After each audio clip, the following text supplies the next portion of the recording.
Барлығына сәлем. Бүгінгі өтетін тақырыбымыз векторлар. Бұл сабақта физикаға байланысты вектордың кейбір формулаларын сіздерге көрсетемін. Біріншіден, вектор дегеніміз не? Бұл мысалы кез келген бір бағыты және мөлшері бар. Бір күш болуы мүмкін, немесе жылдамдық болуы мүмкін. Мысалы, былай қаратай, бір зат тұрса,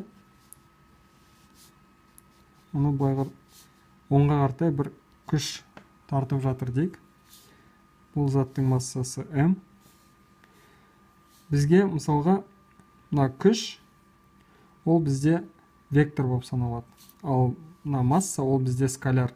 Вектор дегеніміз форс бізде не үшін вектор? Себебі оның белгілі бір бағыты бар және мөлшері бар. Ал масса дегеніміз оның бағыты жоқ, бірақ мөлшері бар да, сол үшін ол скаляр. Енді төмен қаратай, бұның бір осындай салмағы шығады. Бұл салмағын W деп белгілейміз, ол бізде масса көбейтілген гравитацияға тең. Бұл да бізде вектор болып саналады. Жоғары қаратай, бізде нормал күш, ол да бізде вектор болып саналады. Енді бізде бұл нормал күш жаңағы неге тең ғой? Бұның салмағына тең ғой?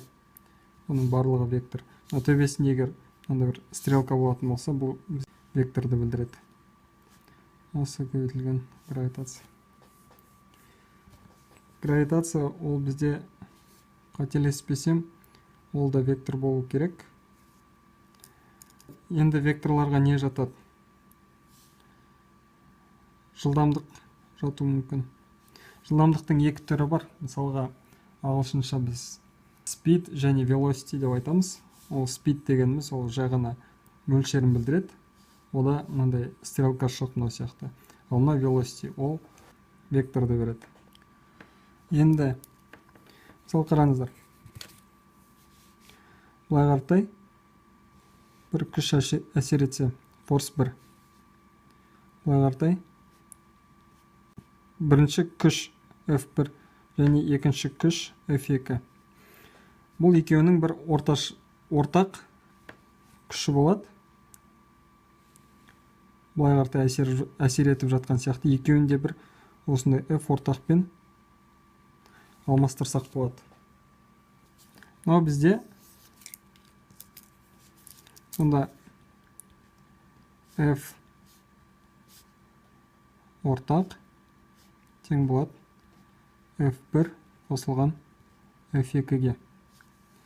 Бұл дегеніміз векторларды қосқан кезде сіз жайған мысалы 5 ньютон болса, мына 10 ньютон болса, екеуі F ортақ 15 ньютонға тең дегенді білдірмейді. Ол бізде басқаша есептеледі. Оны біз әлі алда көреміз. Мысалға, келесі бір нені берейін. Мынандай бір жазықтық. XY координатасын алайықшы мысалға. Y, X. Және мына жерде бір күш әсер етеді. Және ол 10 ньютонға тең болсын. Мына жеріміз X осі бойынша ол 30 градуспен әсер етсе, біз бұл күшті екі компонентке бөле аламыз. Жаңағы осы сияқты, оны екі күш тартып жатқан сияқты нетеміз, қарастырамыз. Біреуі бір күш былай, Fx, және бір күш былай, Fy. Ал енді Fx пен Fy бізге неге тең? Fx ол бізде мына бұрышқа жақын жатқаны. Бұрышқа жақын жатқан. Мысалы, былай қаратай күш болып тұр. Fx дегеніміз мұнда жатыр ғой. Бұл егер екеуін жаңағы бұрыш қосып тұрса, арасында болса, Fx бізде F көбейтілген косинус 30-ға тең болады. Ал Fy бұл жерде угол жоқ қой. Немесе бұны 60 градус деп алсақ болады. 90 градус болған үшін 60 градус қой. f көбейтілген косинус 60 деп алсақ болады. Немесе f көбейтілген синус 30. Бұның айырмашылығы неде? Мысалы қараңыздар. Косинус 60 дегеніміз мұнда күш, және мына жерде y бағытындағы күш, екеуінің арасын жаңағы 60 градус бөліп тұрды, ал мына жерде 30 градус бөліп тұр. Егер сізге мысалы 30 градус берілсе, 60 градус берілмесе, сіз FY-ді табу үшін мына формуланы қолданасыздар. Түсінікті деп ойлаймын. Келесі. Жай ғана бір оңай пример берейін. Тағы бір екі жаққа қаратай екі түрлі күш әсер етсе, F1 мысалға 5 ньютон, F2 бізде 2 ньютон болса, бізде вектор. F ортақ неге тең болады, мысалға. Оны қалай табасыздар? F1 қосылған F2. Қараңыздар, мына жерде F1 сіздерде оңға қартай әсер етіп отыр, F2 сізде солға қартай. Біз оңға кеткендерді плюс деп аламыз, солға кеткендерді минус деп аламыз. Енді қараңыздар, F1 сонда бізге неге тең екен? 5 ньютонға тең. Ал F2 бізде плюс деп алайық, минус 2 ньютонға тең. Бұл сонда бізге F ортақ нені береді? 3 ньютонды береді. Демек, F ортақ бізде бұлай қартай, оңға қартай 3 ньютонмен тартып жатыр дегенді білдіреді. Ал енді бір күш бұлай қартай 45 градуспен тартып жатса, F1 10 ньютон десек, F2 бізде қанша? 8 ньютон дейік. F ортақ сонда бізде неге тең болады? Соны табу керек. Оны қалай тапсақ болады? Мысалы қараңыздар, мынаны екі компонентке бөлеміз алдымен. Мына жерде y компонент қой. Мына жерде x компонент. Fy, Fx. Біз мұнаны екіге бөліп жатырмыз. Fy және Fx-қа. Және мына күш бізде жоғалып кетеді деп алсақ болады. Жоғалғанда қалай? Мына екі күшпен алмасады. Fx бізде неге тең? F1 косинус 45. Дұрыс қой? Себебі угол бізде мына жерде. Бұрышы. Ал Fy бізде F1 көбейтілген синус 45. Енді қараңыздар. Біз бұны мына жерде бір күш бар. Бұлай тартып жатқан. Мына жерде бұлай тартып жатқан күш бар. Біз енді кезек-кезек деп аламыз. Яғни x-тағы күштерді бөлек аламыз, y-дағы күштерді бөлек аламыз. Мысалға, x осінде қандай күштер бар? Fx бар және F2 бар, е? Fx бізде қалай? Бұлай қартай ғой. Мына жаққа қартай, е? Бұл дегеніміз F ортақ x деп алайық. Бұл неге тең болады сонда?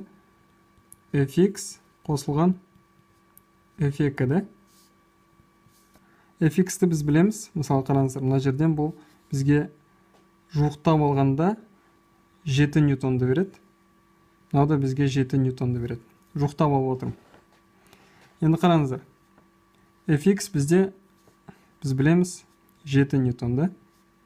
Қосылған F2 неге тең? Бізде бағыты бұлай керісінше бұлай қартай. Яғни минус 8 ньютон. Бұл деген бізге нені береді? Минус 1 ньютонды береді. Және яғни F ортақ x бағытында минус 1-ге тең. Ал енді y өсінде не бар? Бізде Fy ғана бар, е? яғни f ортақ y бізге нені береді? F y-ға тең болады.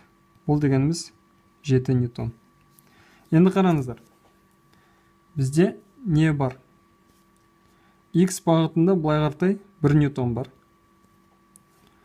Y бағытында жоғары қаратай 7 ньютон бар. Дұрыс па? Енді осы екеуінің ортағын қалай табасыздар? Біз білеміз, ортасы 90 градус. Жер 90 градус. F ортақ бізде былай қаратай болады екен. Және бұл F ортақтың мәнін табу үшін біз не істейміз? Пифагор теоремасын қолданамыз. Пифагор теоремасы бойынша F ортақтың квадраты тең болады Fx-тің квадраты қосылған Fy-дың квадраты.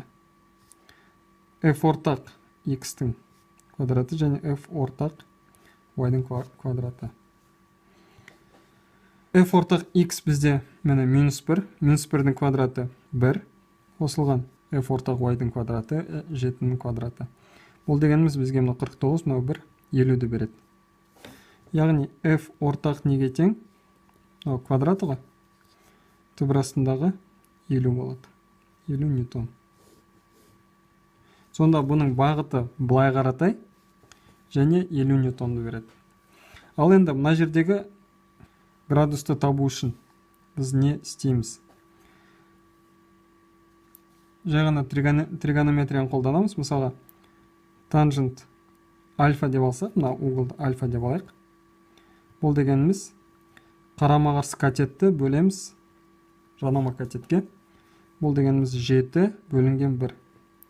Яғни 7-ге тең болады. Осы жерден калькулятор арқылы альфаны тауып алсаңыздар болады.